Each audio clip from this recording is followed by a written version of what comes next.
Nasasaktan ako, pero tanggap ko na. Carla Estrada hindi na nga napigil ang maiyak matapos umanong sagutin at bastyusan ni Catherine Bernardo. Ngayon nga ay emosyonal na binahagi ng aktres na si Carla Estrada ang nangyari sa pagitan nila ng aktres na si Catherine Bernardo. Ayon dito gusto lamang sana niyang kausapin si Catherine kaugnay sa naging hiwalayan nila ng kanyang anak na si Daniel Padilla. Subalit ang bungad umano nito ay wala na daw umano silang dapat pang pag-usapan. Subalit sa pangalawang pagkakataon ay hindi umano nag-alinlangan si Carla na humingi ng paumanhin kung ano man ang naging pagkakamali ng anak niya dito.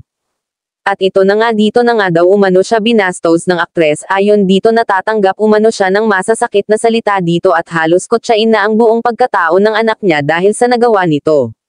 Samantala ay hindi din napigilan ng mga Katniel fans na mag-alala dahil sa mga nangyayari umanong hindi maganda sa magkabilang panig. Hindi nga din ito umano inaasahan ng netizens sapagkat naturingan naman daw na mabuting babae si Catherine. Samantala may hirit naman ang mga Katniel fans ayon dito na wala naman daw siguro ng masama na sagutin ni Catherine ang mama ni Daniel hindi naman daw umano maaring sa tuwing magkikita sila ay wala na lamang itong kibo at karapatang magsalita at sabihin ang side niya.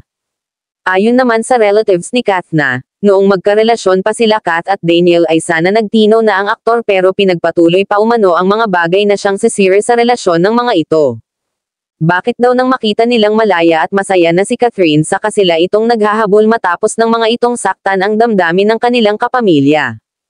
Hindi na nga raw siguro tama iyon.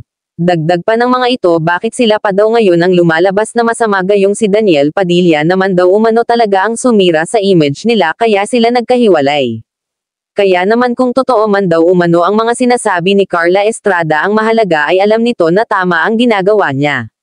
Isa pa baka nais lang din umanong suron nila Carla si Catherine kaya gumagawa ito ng eksena.